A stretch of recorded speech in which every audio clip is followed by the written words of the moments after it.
Welcome to Lighting for Profits. All right. Powered by Emery Allen. Here is your host, Ryan Lee. All right. Welcome to the number one landscape lighting show in East Texas. Spreading like wildfire here. East Texas, of all places. I think it's a little town called Athens. Number one landscape lighting show in Athens, Texas. If you're looking to start or grow a landscape lighting business, holiday lighting, permanent lighting, anything like that, today is going to be an awesome show. It's going to be so sweet. We got Hunter, okay?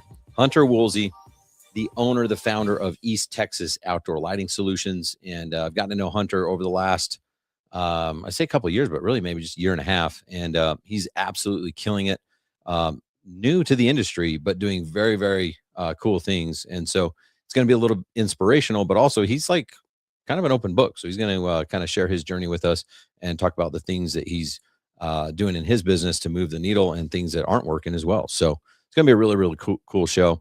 I love having like vendors and manufacturers and stuff on here, but I love having other outdoor lighting business owners on here that share their journey, their story, because it's kind of just this weird industry, you guys. Like, how did we get into the outdoor lighting industry? Why are we so nerdy about it? I don't know, but it's amazing. I freaking love it. So it's really, really cool to see like how people found out about it and what they're doing with their businesses and stuff like that. So again, Hunter Woolsey, East Texas Outdoor Lighting Solutions, is going to join us in just a couple minutes. Before we get started, I want to remind you, if you are in Landscape Lighting Secrets, we've got our members only event coming up next month, September 9th and 10th.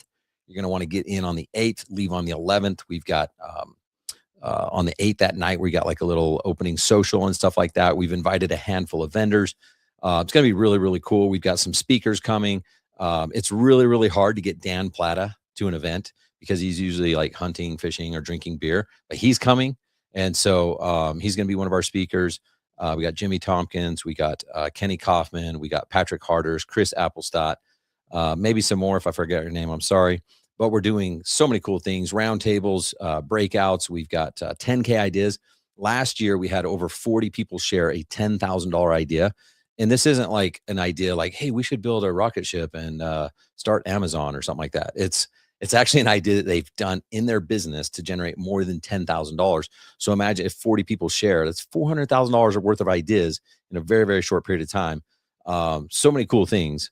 So if you haven't got your ticket yet, go to secretssummit.com, get your ticket. And if you're not in, you're like, oh man, I don't know. I kind of want to join Landscape Lighting Secrets, but I don't dare, or I'm scared or whatever, or I think it's a scam. Like maybe this is your time. You should do it because we've kind of been around a long time. And we know we can help your business. And this event is awesome. So if you're like, I don't know, I might join in October, just join now because you're going to want to be at the event next month. So that means you would need to like reach out to me, get on a call soon, and we can figure out if it makes sense for you to join or not. So really, really excited. Secret Summit coming up September 9th and 10th. But if you guys are coming, I know a lot of people have told me I'm coming, but they haven't registered yet. You still need to register because we got like, we're feeding everyone lunch. We're doing the social before, we're doing dinners both nights. So like we got to make reservations. Plus you guys know we got like tons of swag and we got to order all that. So really excited for that. Again, in just a couple minutes, we got Hunter Woolsey with East Texas Outdoor Lighting Solutions. We're going to be talking about his journey, how he's gone from zero to lots of money in the past 18 months. I'll let him share whatever he wants to share with his numbers, but he's already earned the LMC award, the Lighting Millionaire Club for Landscape Lighting Secrets. And he has not been in the industry very long. So that's really cool. Okay. So before we have Hunter on, I want to share something real quick. Last night, I was on a phone call until 9:30 my time. I'm in Utah. I'm in Mountain Standard Time. And I was on a phone with a guy that was in South Carolina. So that's 11:30 his time. And we were nerding out on business and lighting and doing a strategy session. And we were talking about if Landscape Lighting Secrets was right for him. And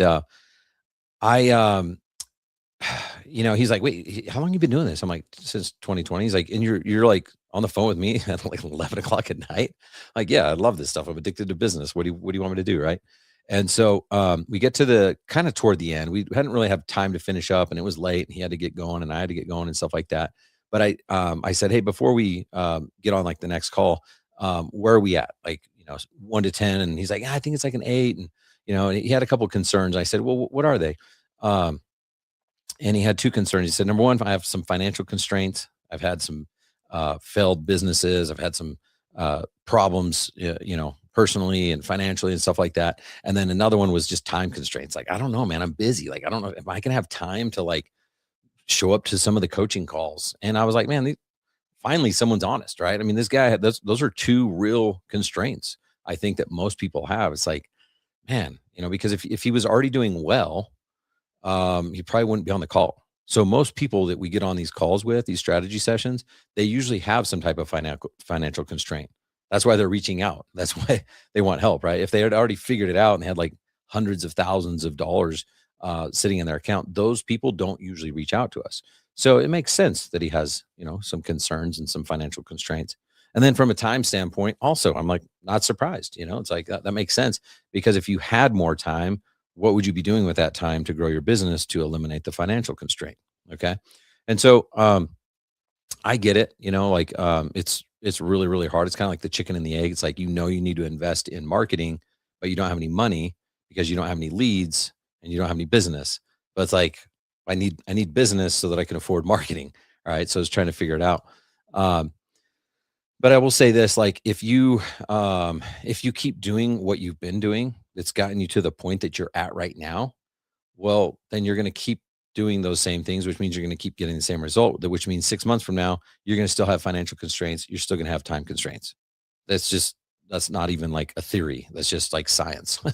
It's just facts at this point. Right. So, from a financial standpoint, I'm like, hey, let's not really talk about that right now. Cause I honestly, like, I can show you how like an investment in landscape lighting secrets can, not quite instantly, it's not like magic, but very, very quickly can turn into an ROI, right? And we've got some like payment options and stuff like that where, like, I don't think if you're really bought into this idea and you think it can help you get to where you want to go, like, the financial thing really isn't that big of a deal. Let's talk about the time thing, right? Because this is where I see a lot of people screwing up in their businesses, myself included, by the way. Like, I don't talk about these things in like a holier than thou, like, hey, I've figured it all out and it's like so easy. And like, what's wrong with you? Like, when I say you, I actually mean me. I mean we, right? But time constraints. Okay. Um, this is gonna happen the rest of your life until you decide to like take a stand, draw a line in the sand and say, no, not anymore. Okay. Because so many people, I hear people, whether it's them considering joining our program and joining like the landscape lighting secret movement, or them thinking, oh, should I hire a marketing company, or should I hire this person, or any type of decision in their business. Maybe this is you too. It's like, I'll do that tomorrow, maybe next week, next month, you know what, next year, right? But when are you going to take control of your business? Because I mean, 9 times out of 10, if you own a small business, your business owns you. Like, you're not taking the reins. You're basically like, um, you're running your business with the reaction mindset. You're not like proactively making decisions to make your business work for you. So I want to ask you, if I came into your business and I did a time audit, or you just handed over your phone for 5 minutes and I looked and I saw where your time was just on your phone. Okay. Because your phone is just one element of this game, right? But if I saw how much time you were wasting every single day on social media, okay, a lot of people say they want certain things. Oh, I want to build a 7-figure business, or I want to build a multi-million-dollar lighting business. Um, but then why didn't you do that? It's been 5 years. It's been 10 years. It's one thing to say it, and then your actions are really kind of showing what you really want. Because if you really wanted it, you would start behaving differently. You would start making decisions differently and taking different actions. And so, who are you getting advice from? Like, where is your time? Who are you giving your time to? Um, I love Alex Hermosi. I love Tommy Mello. I love Russell Brunson. In fact, Russell asked me to speak at his event. I don't know if you guys know this. I'm speaking at Funnel Hacking Live next month, which is crazy. The biggest speaking event I've ever done. So, yes, I love these people. They do amazing things. But like, have they ever ran a multi-million dollar outdoor lighting business? Okay. They're talking about like all these things, sales, marketing, scaling, hiring, leadership, all that. And it's great stuff. But like, why are you trying to learn how to scale $100 million business when you haven't even gotten to $1 million business in 12 months? To me, it just doesn't make any sense. Again, it's not bad advice. It's just like it's not the thing. It's not the constraint in your business. And in fact, it's creating more constraint. It's creating a time constraint because you don't have time to work on your business because you're listening to a podcast. Even this podcast, if you're not implementing the advice that you hear from our guests, then maybe you shouldn't listen. And maybe I shouldn't say implement. Like you don't have to implement something every single time. Like sometimes it's just good to get inspiration, right? It's like, man, sometimes we do need to just feel good. Sometimes we just need some motivation. I get that, right? But not every single day. Like you've got to do something with the knowledge that you learn. You have to implement. You have to take action. Otherwise, you're filling up time. And then you say the same thing. I don't have time. I don't have time to work on my business. I don't have time to know my numbers.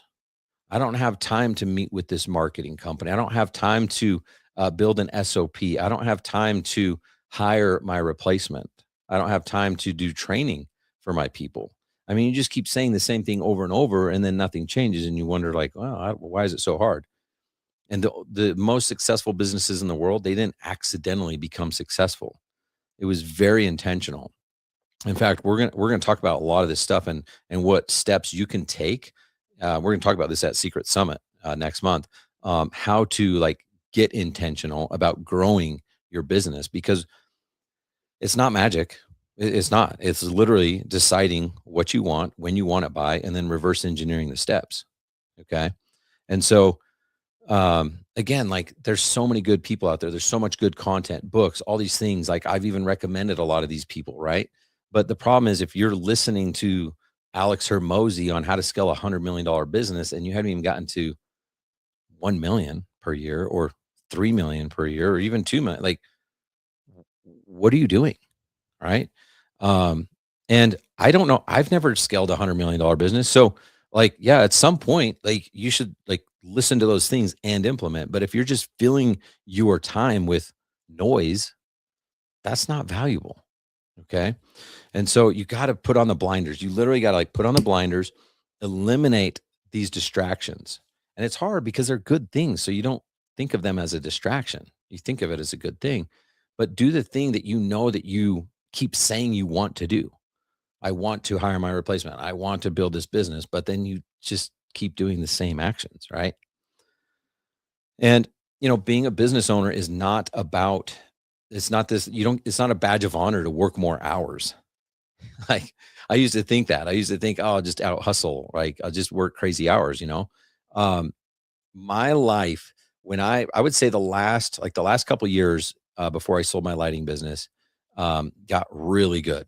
It's because a few years before that I got really intentional, and it took a few years of me being intentional to actually get all the pieces in place. Right? It was not magic. It was not a flip of a switch. It was still a lot of hard work. But so yeah, we're looking at like the last decade of my life. I've never been happier being a business owner because I actually got intentional and I do the activities that I want to do. Right. And so I just want to encourage you, like, put on the blinders and yeah, you might have to turn off the Hermosis. Like you might have to not listen to the podcast. And I'm even saying about this podcast, right? I mean, why? I don't want you to waste your time. Like if you're gonna just listen to it and be like, oh man, that was great. Why was it great? Like what are you gonna do differently about it? About your situation? It's gaining the knowledge and then doing everything in your power to make sure you put all the pieces, all the people in the right place, the right software, do the necessary activities so you actually build a business and get rid of your job. Okay. But seriously, it's always about implementation. Um, I, I, I say always, like I said, inspiration, motivation, those are good things. And that's why we have this community, because sometimes you go home and your family doesn't get it. Your circle of friends that doesn't own a business doesn't get it. We're super nerdy with outdoor lighting, we're weird. So that's okay. But I just want to encourage you guys. It's like time should never, that should never be one of your constraints, because you can solve that.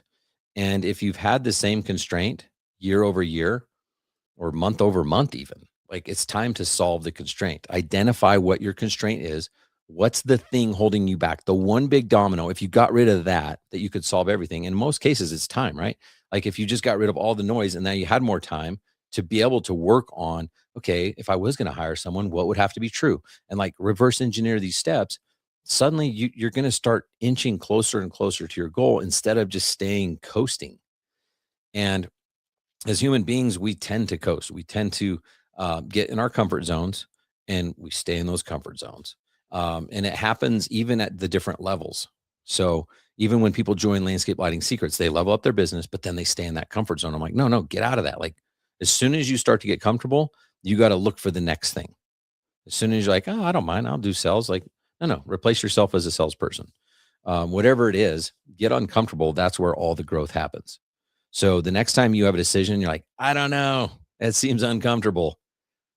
Think about making the decision 180 degrees from the way you normally do it and try it out.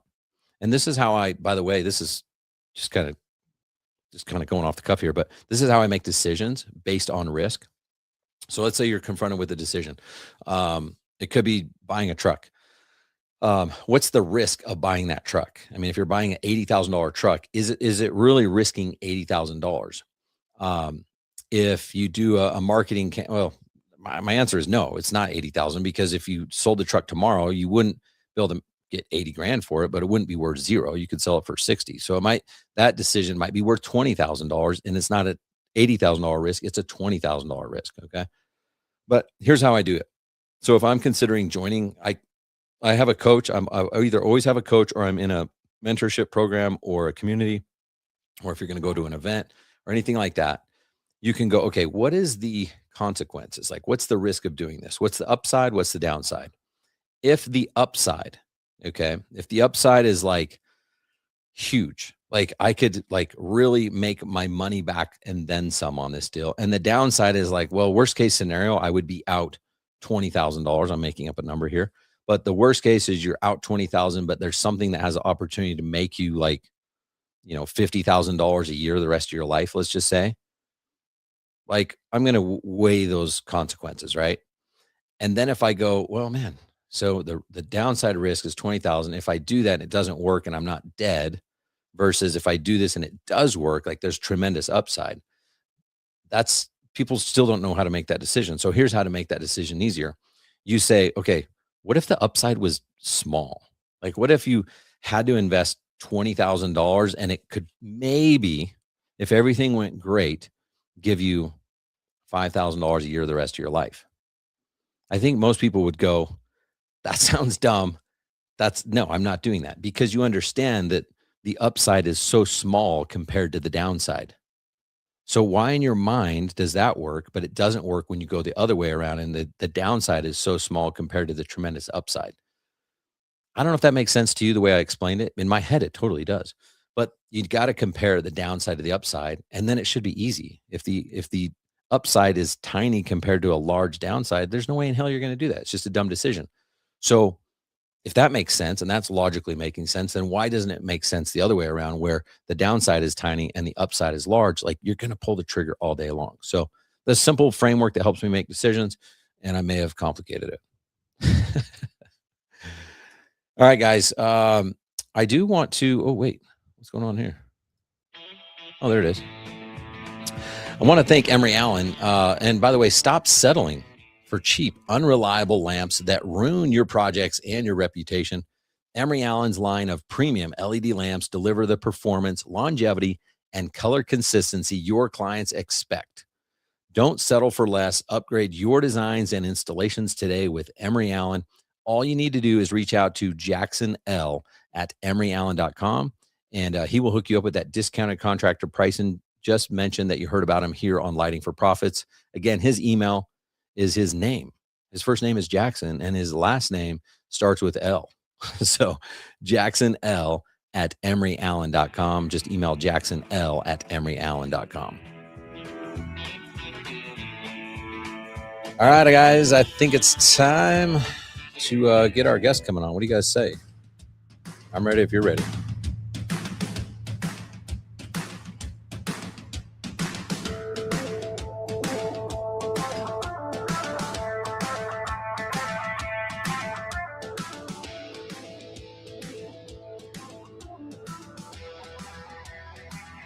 Welcome to the show, Mr. Hunter Woolsey. What's up, Hunter? What's up? What's up, Ryan? How are you?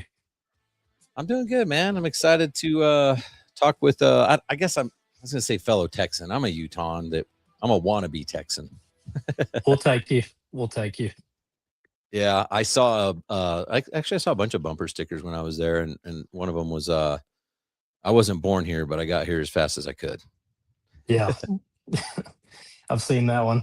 That was a great monologue coming in. I felt like you were really speaking to me. So Really? that's That's good. yeah, that's the good judge of a Sunday morning church sermon. If the preacher's talking directly to you, you're looking around like, am I the only one in here? So Yeah. that was good. You looking me in the eyes?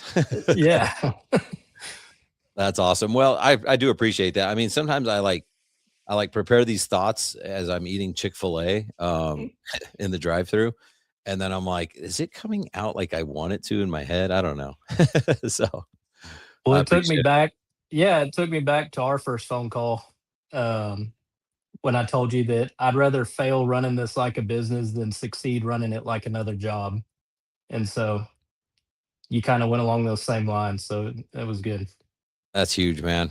Well, I'm excited to have you kind of share your story. Do you want to just do a quick introduction of yourself? Yeah, I'm Hunter Woolsey. My wife, Ashley, and my son, Jack, and I live here in East Texas, Athens, Texas. I'm a fireman in Dallas.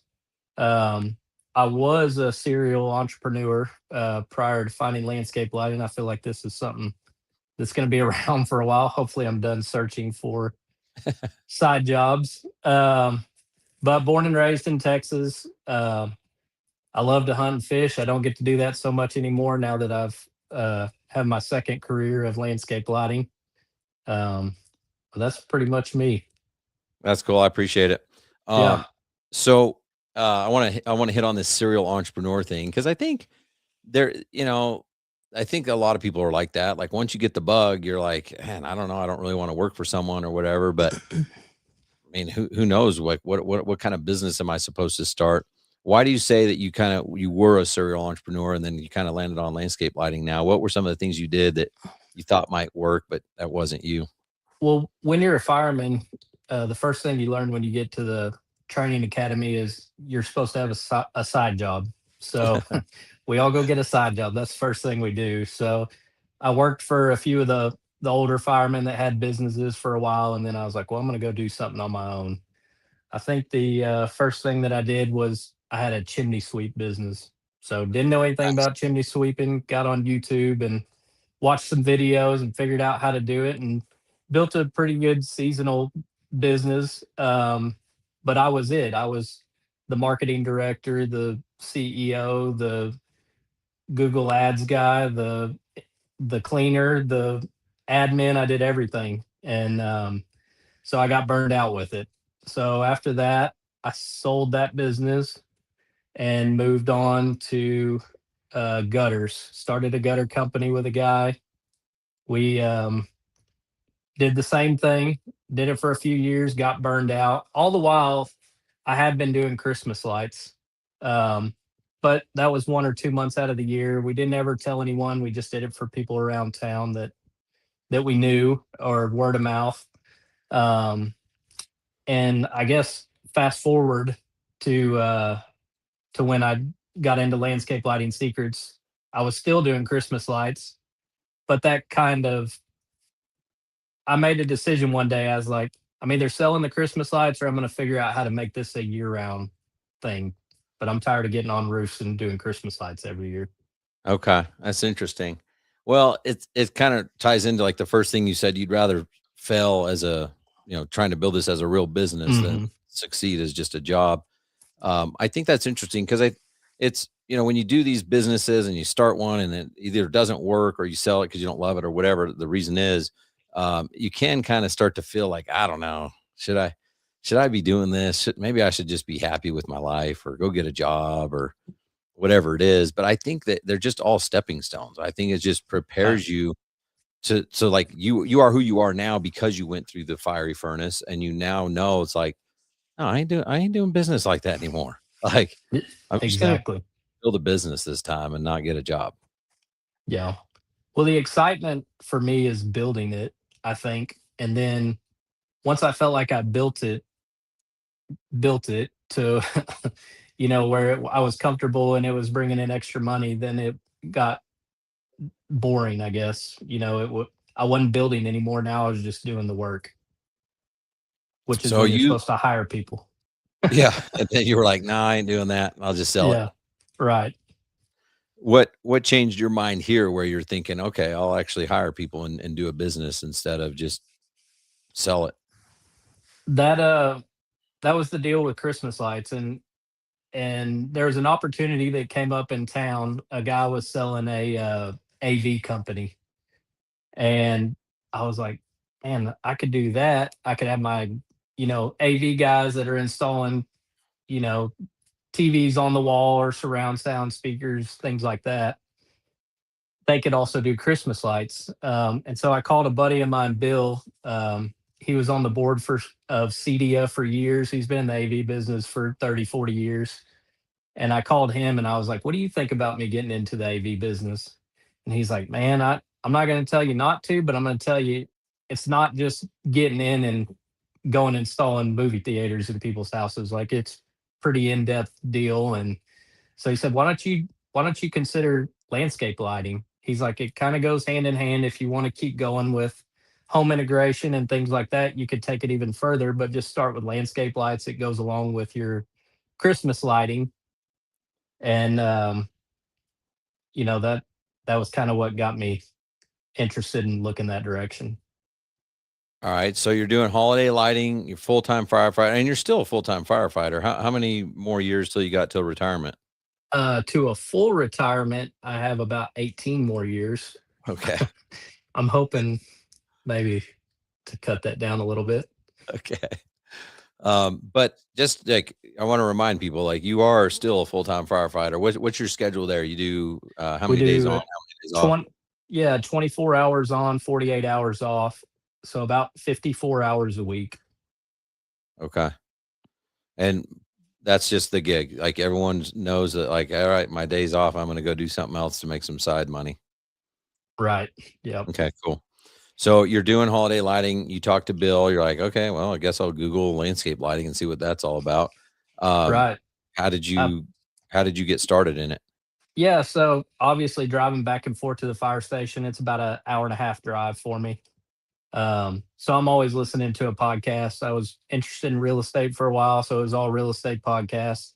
Um, but then when I started looking at landscape lighting, I found lighting for profits, and I went back to I can't remember how many episodes there were when I first started watching it, but I went all the way back to the first episode, and I just started listening to everyone that I could, trying to learn as much as I could. I mean, I had plenty of time driving back and forth, 6 or 7 hours a week to listen to the podcast. So I guess this was about October of 2024 when I started listening to the podcast. And I guess fast forward to January, I finally took you up on the offer to that you presented in the podcast to give you a call to talk to you about landscape lighting secrets. Yeah. Okay. So I remember that now. You were, and again, I didn't know like some of this story, Right. uh, but I remember talking to you on the phone. So that was in 24. You did Christmas lighting. You Hmm. were still doing that. Do you remember what you produced that year? Yeah. In 24, we did 40,000. It was a partner and I, and Okay. Jacob and I. I ended up buying him out later when I started the lighting deal. Not because of anything. We're great friends, still get along really good. Um, I was just spending money on advertising, and I didn't know how we were going to break it up, so I just offered to buy the Christmas lights so that I could just take it all and run with one company. Yeah. And is that when you started East Texas Outdoor Lighting? Was that January 2025? Yes. Yep. Okay. So we get on the phone and I don't know. I can't remember if you like, did you join right then? I joined shortly after we hung up. Okay. Um, I said I need to talk to Ashley. You gave me a bunch of I sales was probably like, tactics to try to trick me.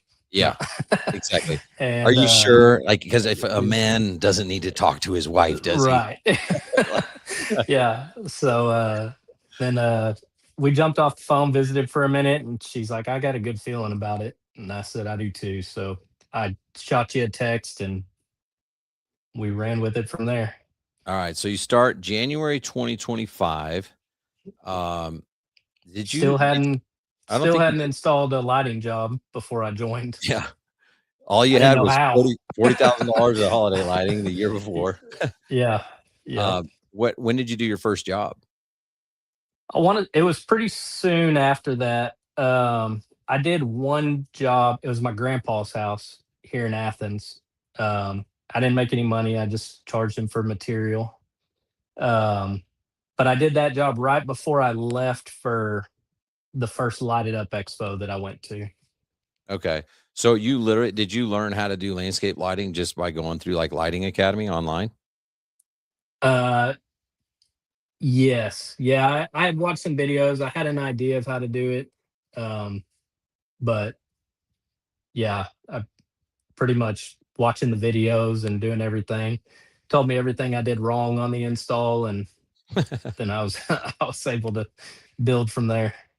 Well, I think it's awesome because I do tell people like, listen, if you've never done it before, I mean, I can show you a video, I can tell you all that stuff, but the reality of the situation is if I teach you how to ride a bike and I show you the videos and I tell you about balance and pedaling and all that stuff, you're probably still going to fall and scrape your knee. And so you got a choice at that time to be like, oh, that guy sucks at teaching how to ride bikes. Or you can be like, oh, yeah, I know it now.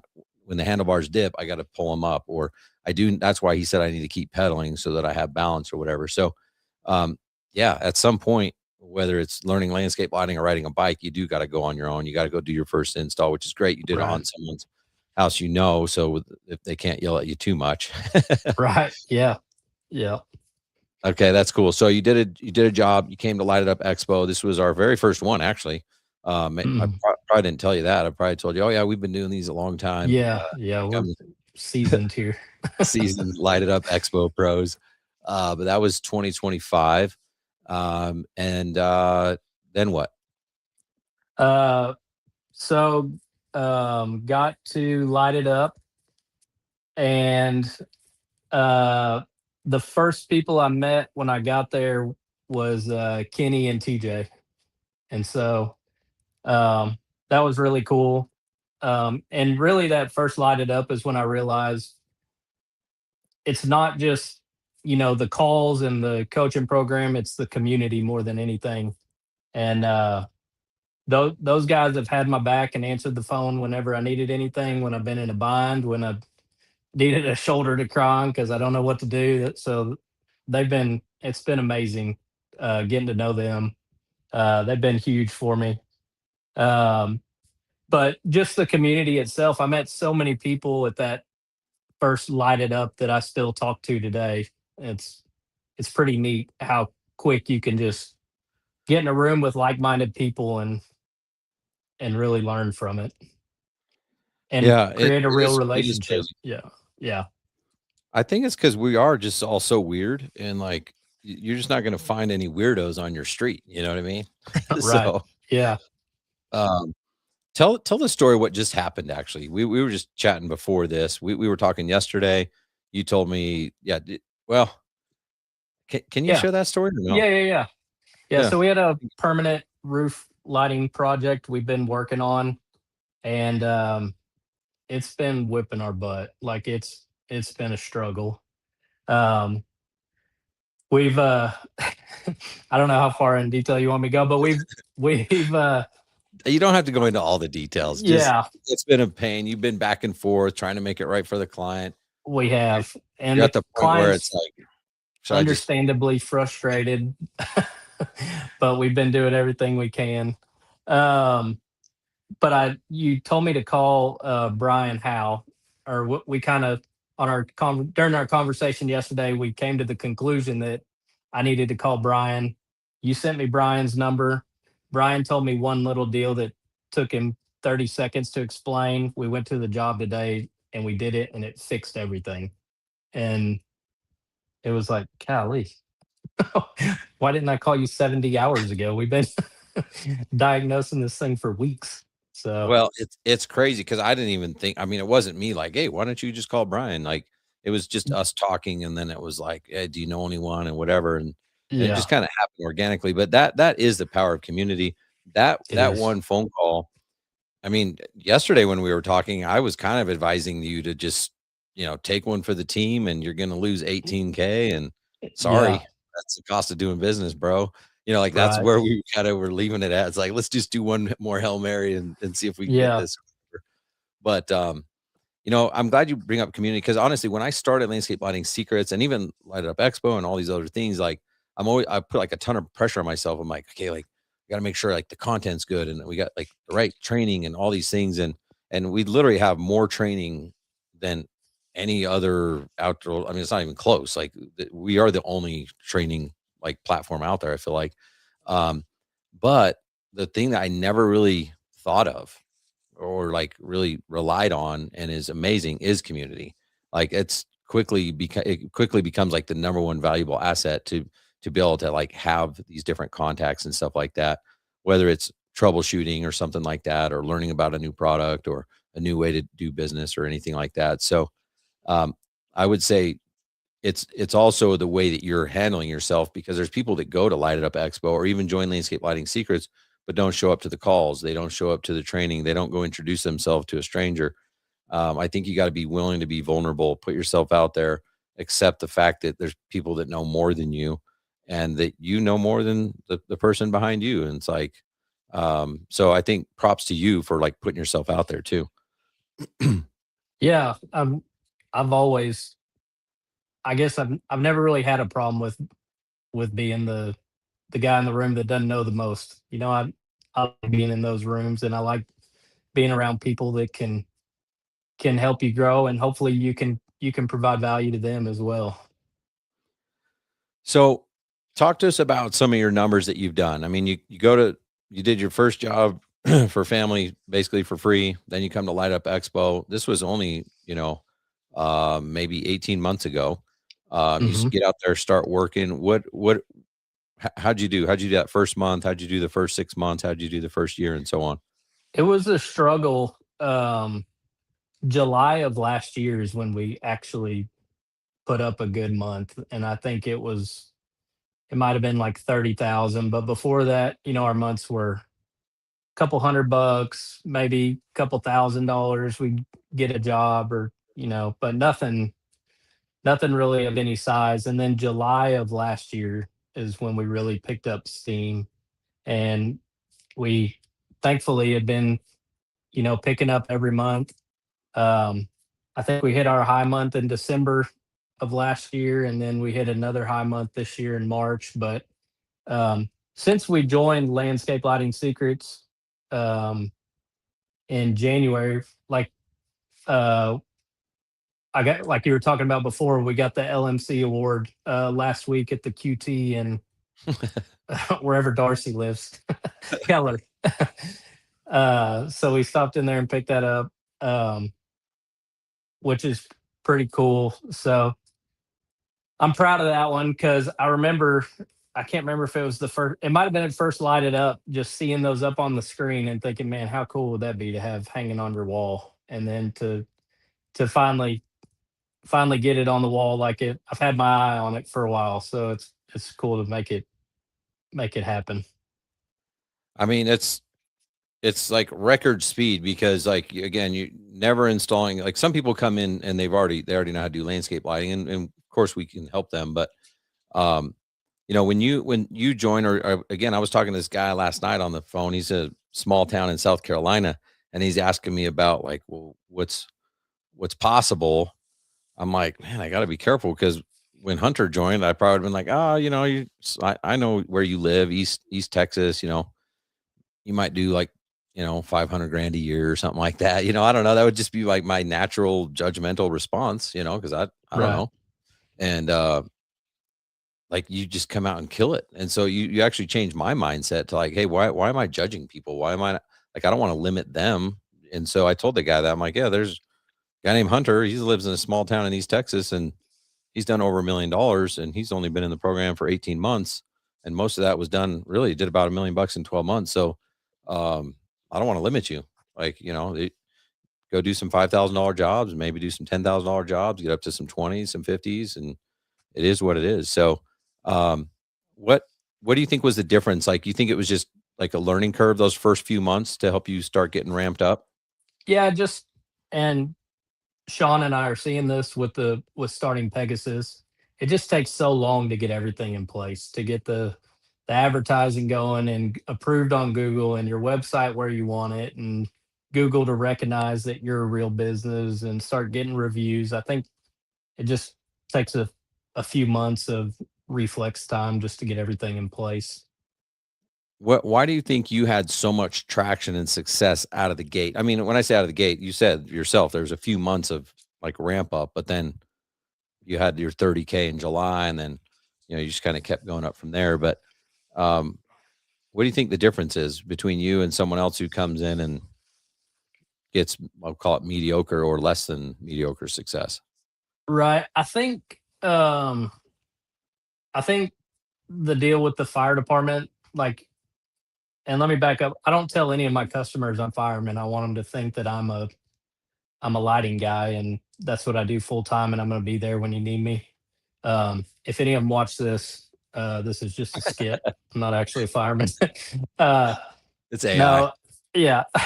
um, but I think having the security of the fire department helped me, because if you told me in the program we need to spend this much on marketing, I would go spend that much on marketing, and I wasn't worried about. I'm just taking house money at that point and spending it on marketing, and it worked.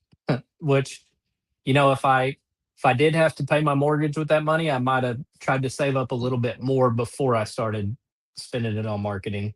So I think it holds me back in the sense that it's 54 hours of my week that I'm there, that I can't focus on things on the business. Sometimes I come home and I'm worn out. And I don't want to, work on the business. So it can be a drawback, but it was also a bit of a safety net as well. I could see that. Yeah, you definitely got some advantages and disadvantages because Right. someone else who's just full time lighting guy has 54 more hours than you. Right. Just saying. Yeah. Exactly. Yep. I mean, that's their unfair advantage toward you. Your unfair Hmm. advantage is like, well, yeah, I don't have to pay myself from this new business right out of the gate. Right. Yeah. No, that's cool. Well, talk about marketing and talk about some of those risks. What are some things that you tried that maybe didn't work, or at least didn't work right away, that you thought maybe I shouldn't do this? And then we'll talk about some of the things that worked. Um, I would say I feel like most everything that we've done has brought value. Um, you know, whether it be Google or Facebook marketing, I feel like we've at least kind of broke even from them. Some of them have been better for us. But I don't think any of them, I definitely don't regret doing any of them. And really at this point, it's really just Facebook, Google, Breeze Leads, and then organic Google. Um, But have you not like done any of those, or your truck wrap or yard signs or anything where you did it and like expecting a result faster, and like going maybe a month, like kind of starting to question, like, I don't know, should I, maybe I shouldn't do this, or maybe I should cancel it, or any like responses like that? the truck wrap, um, I felt like it took a long time before I found a client to call and say, "We saw your truck." It's happened a few times since, but I still didn't regret it because I felt like we had authority when we pulled up. Like when they saw our truck pull up, they knew this is a legitimate company that's going to do a good job. Yeah. So I feel like it helps there, and people, whether they say they saw your truck or they saw it in the neighborhood and then they looked you up on Google and maybe they didn't mention the truck wrap, but I'm sure it made a difference in their mind, when they see it driving around. Yeah. Well, I'm just trying to like there's common denominators to people that are getting traction in this industry, and you got to pay to play. You don't have to You start do. that way. If a lot of these guys already have an existing business, so it's like, okay, you got existing holiday lighting clients, like let's send an email, text, phone call to them. You can get a couple jobs from that. Then you got to turn that profit. Now that's when you got to pay to play. And some of this stuff works fast. Like it is almost like a flip of a switch, and within a couple Mhm. weeks, you're going to get some business. Some of it takes a little bit longer, and so if you don't have the cojones to stay in the game long enough, you're just blowing money that first month or two, and then instead of it turning into an investment month 3 through 12, you just blew your money. Exactly. Yeah, no, I 100% agree with that, and I do remember having conversations with the marketing companies that we have, more so early on when I'm like, "Do we need to do something different? Is this working?" They're like, "Just give us a little bit of time." They throw a bunch of algorithm words at you, and you're supposed to just believe them, and I do, and it works. So, um, The problem is a lot of people have been burned by marketing companies that said the same thing, so they hear that, and that triggers them, and it'll be like, "Oh, like, how long do I wait?" yeah, But I think you mentioned it's like it's all the things. It's truly the marketing mix. You're not just relying on one lead source, which is important because if one lead source is slow this month, you're not out of business, and the other mhm, one's supporting it, and you're able to measure it across the aggregate and over a longer period of time. It's That's really the only way marketing works. So, did you know that like from your other businesses, or like what gave you the courage to do that? I think just the switch in mindset of wanting to run it like a business, like talking to you and talking to guys that light it up. And I remember having a conversation with Kenny, like, which one of these should I do? And he's like, one of them, all of them. Yeah, you got to do all of them. So I think just, and then that's one thing that's nice. If I call a lighting company here in town or in Tyler or Dallas or wherever and say, "Hey, what do y'all do for marketing?" They're going to say, "Who are you?" "Oh, I'm a lighting company down the road." Figure it out. I feel like that's probably the answer I'm going to get. Or they're at least going to hold their cards close. Um, with this group, you get you get the whole deal. Like you get the full story. Yeah, I did this and it didn't work, but I stuck with it. Or I'm running all these, and some are better some months, some are better other months, but I think just talking to people and trusting it's worked for them, it's got to work for me is helpful.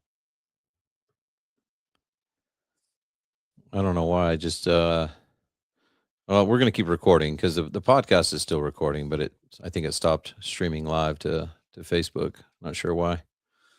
Okay. Hey, so one thing I want to do, we got this. I still have a bunch more questions for you, but I started this Yeah. new segment. It's kind of fun. Some of them are fun, some of them are business based, but just to help the audience kind of get to know you a little bit better. It's called "You Make the Call." Okay. Oh wait, I even have yes, we have some background music. So it's called "You Make the Call." It's brought to you by Call Source. They're a new partner of ours. Because whether it's a tough business decision or a tough life decision, sometimes you just have to make the call. Right. So, Call Source basically helps busy lighting contractors that don't always have time to follow up on every unbooked call, unsold estimate, form fill, canceled appointment. That's where Call Source comes in. So they got US based outbound call center. They act as an extension of your team, using trained live CSR experts to reconnect with prospects, schedule more appointments, and help recover revenue that may otherwise slip through the cracks. So if you guys want to learn more about them, visit callsource.com and schedule a demo. If you're in Landscape Lighting Secrets, I was just telling Hunter, you guys get 3 free months, which is really cool. So they're going to like tap into your clients for you. You can assign who you want them to call and help you recover some revenue that's just sitting out there waiting for you. So thank you, Call Source. Hunter, you ready to play Make the Call? Let's go. All right. So let's see. Would you rather, I need some music. Yeah. Would you rather have unlimited tacos for life or unlimited barbecue for life? I'm going to go barbecue. Okay. I don't know. I was like 50-50 on that from Texas, you know. Yeah, that was a tough one. All right. Would you rather be able to skip every red light for a year or know you'll never get a speeding ticket for a year? No, you'll never get a speeding ticket for a year. I thought that would be the case. All right. Would you rather be the first through the door on every call as a fireman or always be the one driving the truck? I'm going to always be the one driving the engine. All right. Yeah. Well, that's what you're doing now. You are the driver, right? That's what I'm doing. I'm better embrace my job. Yeah. Okay, cool. Yeah. Yeah. Damien asked me to ask that one. Would you rather have a fire truck siren that only plays Taylor Swift or Britney Spears? Taylor Swift for sure. Okay, we got a Swiftie on our hands. Yeah, oh yeah. Here we go. Here we go. All right. Can you make that happen? See if you guys can make that happen and do a video. We can I stop the game? Yeah, the game is we're going. Yeah, go ahead. On the ambulance, we used to have these amplifiers or microphones you could talk into, like police, and it would play outside of the ambulance, and we would go through neighborhoods and play music. All the kids would come out and dance and play along with the ambulance. So the fire trucks don't have the walkies or whatever the thing's They called? do, but we don't have any radios in there, so we can't play any music to the public like we can on the ambulance. Well, just next time you got a slow day, just use your phone, get some Swift music going on there and play it. Send me the video. We'll do it tomorrow. All right. All right. Would you rather get get 1 hour with any business mentor, living or dead, or get $25,000 in free advertising? Business mentor for sure. 1 hour. Do you know who that would be? Living or dead? I don't. I pretty much take an hour of Kenny's time a week. He's one of my mentors, so I'm not going to waste it on him. All right. Till he stops answering. Exactly. Yeah. All right. Cool. All right. Would you rather take down holiday lights in a freak snowstorm or install them in 110-degree weather heat? Install them in 110 heat. Really? Yeah. You're not snow guy, huh? No, I mean the lights don't roll up good when they're cold. Might fall off the roof. I can take the heat, so I'm used to that. Would you rather only be able to do permanent lighting the rest of your life but make more money, or only be able to do landscape lighting the rest of your life but make less money? Landscape lighting. And make less money. Yeah. All right. I'll get a third job. Yeah. I mean, we can remain friends. Yeah.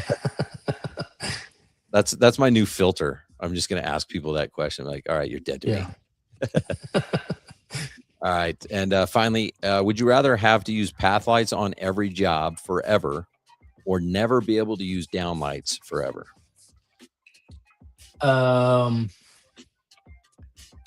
Never be able to use downlights. So you have to use path lights on every job forever. I thought, you said would you rather have to use path lights? Yeah. What did I say? Hold on. Yeah. Would you rather have to use path lights on every job forever or never be able to use downlights forever? But either way, I use path lights. Crap. Hold on. I don't think so. Let's see. Would you rather the choice is you have to use path lights on every single job forever. Like I would say Oh, like some 10, portion of the job be 10. path Yeah, lights. you have Uh, to do like I 5 got path you. lights on every, let's say I 5 got you. on Yeah. every job forever, or you just can never use downlights forever. No, I would use path lights on every job. That's what you're doing. All right. Yeah. Okay, man. Well, thank you, Call Source, and thanks for playing You Make the Call, Hunter. Yeah. We can go back to our regularly scheduled interview, but I think it's kind of fun. It, Get to know you it on a different is. level You really get to know someone. when you play Make the Call. Yeah. Well, that's good. We can remain friends. So I want to ask you a little bit about the good, the bad, the ugly of growing a business. Um, you've obviously had great success so far. What's been the hardest part of growing your outdoor lighting business? I think the hardest part's just juggling the roles, trying to do everything. And I've been working on that, like trying to get out of the field where I can work more on the business. And I got two great guys right now in that role. Um, but then it's just the next thing. um, so now, we spent a little time away in New Mexico and we came back home. And I think I was telling you yesterday, I had 19 jobs to go bid in the next week or so. And it's like I was in the car for 10 hours yesterday, just driving around. And I was in the car, you know, most of the morning today. So I think that's the hardest part is as you grow, you keep having to make hard decisions on when you're going to hire, who you're going to hire. And so I think that's probably the hardest part of having a business and running it like a real business. Yeah. Well, it's awesome. By the way, you go out of town and come back to 19 appointments. Yeah. Like Yeah, it was great. that's like appointments, not leads, right? Right. Yep. Yeah, that's sweet. How much are you spending on marketing every single month? I don't know exactly, um, because I'm not a good business owner, so I can't tell you exactly what the number is. But um, I would say Google with Google, they're managing our website, um, and then also managing the ads with ad spend. We're probably around 3,500 a month, um, for all of that. And then Facebook, where I think around 4 to 5,000 a month with ad spend and management fees. Okay. Breeze leads were around 1,700 a month. So I definitely didn't have any idea how much it costs to run a business. Yeah. Just quick math, you're at 10 grand a month right there. Hmm. In that's without like a truck wrap isn't ongoing. It's a one-time deal. Right. Um, Yard signs, door hangers, swag, like some type of that type of stuff. But still, 10 grand a month. I don't think most people realize that. They're Yeah. just like, man, I don't know why it's just so slow right now, and I can't do more than 300-400 grand a year. And it's like, well, because you're not making the phone ring. You know, you've got to be willing to pay to play. So, um, for me, if you have a 7-figure business, if you're doing $1 million, 10 grand a month is about right. It's about 10% Hmm. of revenue. And personally, I'm willing to spend more than that because I'm like you. It's like, well, how much do I really need to make? I mean, especially if I'm in growth phase, like I want to pay myself as little as possible, reinvest it back into the business so I can pay 15, maybe even 20% because I know that I'm going to get more business out of those same customers. You paid for them once. I'm really good at getting the repeat, the referral, all that. Yeah. Whereas a lot of business owners aren't good at that. And so it's like they pay once and then they got to pay again later on. And you can go out of business quick that way. So I think I appreciate you sharing those numbers because I don't think people realize it's like you're not going to just wake up and have $1 million business. Right. Yeah. Yeah. It's definitely a lot more than I thought it would be. When you have like your first good month and you see the money and you're like, man, I am killing it. Like, and then you start looking at insurance and diesel and everything else, phone bills, and Speeding then tickets. speeding tickets and tacos, and you get down to the end of the month and there's not a lot left. So, It's so frustrating because like you, there's you don't learn that anywhere. Where are you going to learn that? And you go out and you serve your client, and you do everything right, and you take care of your team members, and you buy them lunch, and you do all this stuff, and then it's just like, man, where'd all the money go? It's so frustrating. That's why I'm such a proponent, and people think I'm like greedy and all this other stuff, which is that's fine. You can think what you want, but like you have a duty as a business owner to make as much money as possible. You literally yesterday were ready to just like lose $18,000 to make it right for a client. You know what I mean? right. Yeah. There's so many things that just aren't going to show up on a P&L. They're not going to show up on a budget, on a forecast, all these types of things. Um, and what if marketing goes slow for the next 3 weeks? You still got guys to pay, you still got a family to feed, you still got insurance to pay and truck payments and all this stuff. So it's like, yeah, it's our responsibility to make as much money as possible, and profit really, not just revenue, but profit as Right. possible to make sure that like, yeah, we'll be fine if it's slow for a month. We'll be fine if it's slow for 3 months because we're financially responsible on the front end. We're charging the right price so that we can afford to answer our customer's phone call and be like, yeah, whatever you need, we got you. Instead of being like, ah, Hmm. crap, why is that lady calling again? Yeah. That that warranty that you put behind your product's worthless if you're not there to service it. Absolutely. What's what do you do to manage your time? I mean, you're full time firefighter, full time outdoor lighting company, full time father, husband. Like, how do you do that between multiple jobs and a family?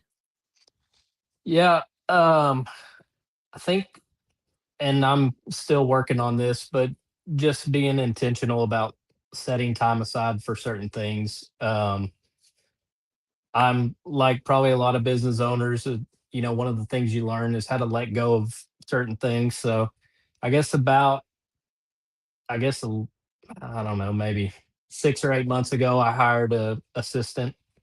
At the time, she was living in El Paso. She's since moved back here, so she was essentially started as a virtual assistant and still kind of is. She works from home, but when we went out of town, I got like three phone calls as soon as we got there back to back, and I remember Jack saying, "Are you gonna work the whole time we're here?" And it was like, ugh. Oh, yeah. And so I immediately just forwarded my phone number, my work cell, to Joanna, and so she's been answering all the calls.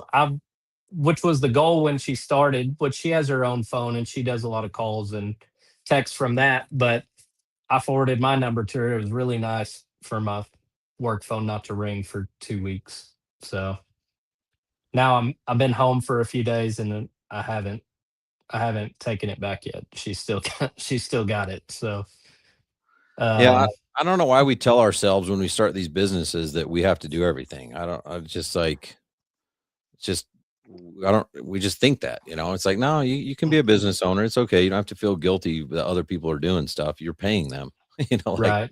you're actually you're helping the economy, you're helping someone else, you're providing for another family. Like it's okay. Like they find joy and satisfaction out of doing things that you really don't.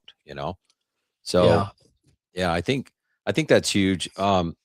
What what is your goal? What's your plan? Like you said, you really want this to be a business. It's I not do. easy. There's things that just pull you back into weeds every day. You know what I'm talking about. What's your goal? Do you have a time frame for this? What's the plan? My goal has been, um, since I've started gaining traction with landscape lighting, was to be able to leave the fire department at any point after I hit my 20-year mark, which is 2 more years. Um, so if I can get to that 20-year mark, I may not leave then. I may keep working, but I just want to have the flexibility to be able to leave at that point.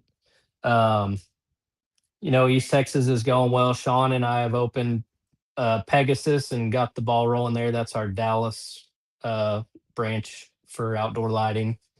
So we're excited about that one. I think it'll be kind of interesting and challenging to be in a bigger market. Um, but if the Lees can do it, anybody can do it really in Dallas, right? We paved the way. It's like, if I could Yeah. do it. I've been saying that for years. Like, come on, prove me Yeah. right. So now we're excited to get in Dallas and kind of learn the bigger market, and it'll be a lot of fun. Play with the big boys. That'll be Yeah. fun.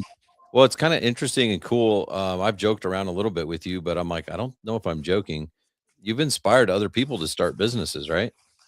Yeah. For sure. A few firemen have. Um, I think you've met most of them. Yeah. Uh, so And they're it's saying the same thing, dude. If Hunter can do this, anybody can do this. Yes. Yeah. And that's what I tell them. yeah, it's pretty awesome, man. Yeah. Um, I'm telling you, man, you need to start a fireman lighting secrets. We'll do that together because Yeah. you got an awesome story. You're just a good dude. You got a good vibe about you. Like you're doing the right things, and you do come across as like, I don't take this the wrong way, but you just come across as like it's just a normal dude, and you're like just kicking butt. It's like freaking awesome. So it's inspiring, and I think it's good for the world. I mean, you've inspired others to start their businesses. You're partnering with one. Just so many good things. So keep doing what you're doing, man. It's awesome. I appreciate that. We didn't have time because I was going to ask you about your sales process and how you overcome objections, because I know you're really good at that, and you're going to probably start your own sales training on that soon, right? Yeah. Yeah. I'm pretty much natural born salesman. Uh no. These old I'm ladies tell you they want to think about it. What do you say when you're in their kitchen? all right. We'll see y'all later. It works 60% of the Yeah. time. It works 100% of the time. Yeah. So I have told people, I feel like I don't know what it is because I listen to, sales stuff and listen to guys talk about overcoming objections. And I know I need to work on it. Like I really do need to get a better process down. Every once in a while, I'll have one that I'll just ask one more question and it works out. But for the most part, if someone says they need to think about it, I'm not very good at getting past that. And so I do need to work on it. But I think my I follow up, pretty consistently. Um, at least for the first week or two, I'm texting them pretty regularly to try to move the needle a little bit. But I think, like you said, like I just have I guess I'm able to just build trust with people. Maybe is what it is. Um, but I feel like if I could work on my sales process, I can probably do a little bit better. Yeah, I mean, you definitely have a gift with people, and so like I think that's like kind of your unfair advantage because you have that rapport quickly and stuff like that. You have a lot of trust. I think you can have that ability to ask the extra one or two normally awkward questions, like to you just naturally. You're like, no, that's not me, but they wouldn't think it's weird if and you've done it. You've had those experiences where you're like, okay, well, no worries, think about it as long as you want or whatever. And then you're Yeah. like, before I go, I mean, if there's anything that you know what you're going to think about, maybe there's something I can do to help. And before you know it, they're like, well, come to think of it, like, what could we do to get the price down? Oh, we can move a couple lights out. Okay, let's do it. And you close the deal, and it's like, okay, that wasn't dirty, like that was just you Right. helping someone make a educated decision, and they had some concerns. They were afraid to ask you for a deal. You were afraid to ask them a question, and I think that's your like secret sauce is if you can learn that and you just start asking that additional question like every single time and realize you're not going to offend anyone, you're Hmm. probably going to help at least 50% of the people just make a decision on the spot. And not everyone will. There's still people that, like when we had our conversation, like, dude, yeah, you got to talk to your wife. Like, okay, like go talk to your wife, Right. um, those things happen for sure. But a lot of people are like, they want to make the decision, but they also don't want to be rude to you, and they don't want to like ask you something that might offend you or ask you for a deal or something like that, and you're like, ask me for a deal, I'll give you one. Like, Right. Yeah. let's go. I'm just trying Yeah. to earn your business. Exactly. Well, anything that you'd want to leave the listeners with? There's probably someone like you that's just learning about outdoor lighting, listening. Any advice you'd give them?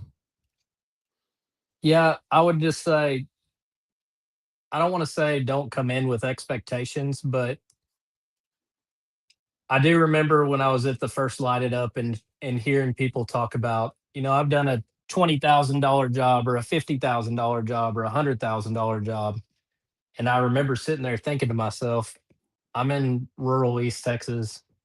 There's no $100,000 landscape lighting jobs here, or there's no $20,000 landscape lighting jobs. And I was okay with that. I was like, I'll do, four, five, $6,000 landscape lighting jobs. And that's way more than the, 125 I was charging to sweep a chimney. So that'd be great for, um, and so I would just say, don't put a cap on what the market's capable of and what you're capable of. Um, I remember when I did get home from Landscape Lighting Secret or from Light It Up Expo, it had been, some time passed and we had got a $27,000 job. And I was like, holy crap. And it was one of those, like, I bid the whole thing there on site, gave him a quote. I did have to follow up every day for a month, but we got the job.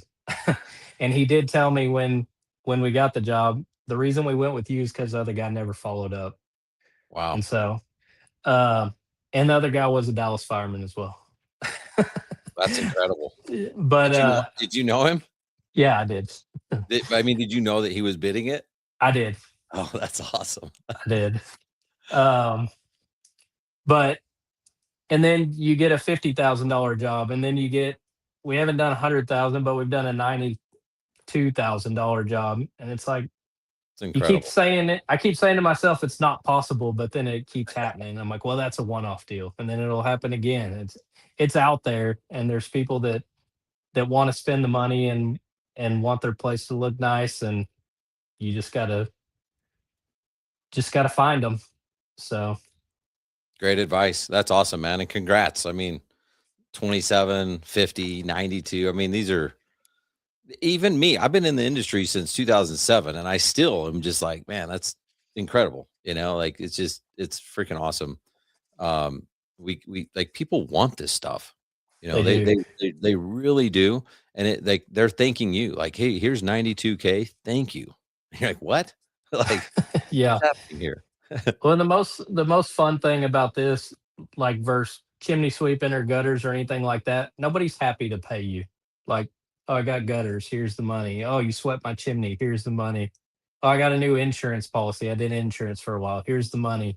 But with this, when when people pay you at the end, they're excited. Like, they're proud to show their house off, and they're glad to give you the money. So definitely a different feeling, and a lot makes it a really cool industry to be in. It is cool. All right, man. Well, Hunter, I appreciate you, man. Thanks for coming on here, sharing your story. Really inspiring, really cool stuff. I seriously appreciate you. If people want to get a hold of you, what's your website? What's the best way to find out about East Texas outdoor Yeah, lighting solutions? website is www.etxlighting.com. And then they can look us up on Facebook. They can look me up on Facebook or our East Texas Outdoor Lighting Solutions. Love it. All right. Well, Hunter, that was awesome, man. Like I said, thanks for coming on here. Thanks for opening up, telling us that you would rather have barbecue for life and listen to Taylor Swift. So I appreciate that. Yeah, absolutely. Thanks for having me, Ryan. Appreciate it. But congrats. Looking forward to seeing what you build, man. And I'm going to help you hold you accountable to your goal here in the next 2 years, where it's like, hey, this business is running. I can keep working if I want, or I don't need to. Perfect. That's what I need. Let's do it, man. All right. Thanks, Hunter. Appreciate you, man. All right. You bet. Thank you. All right, guys. Now the hard part, just go do what he did. And it's not that hard. Look, Hunter, if he could do it, anyone could do it. Anybody. If I could do it, I'm telling you, anyone could do it, guys. Go do it. Just follow the steps. Have a great week.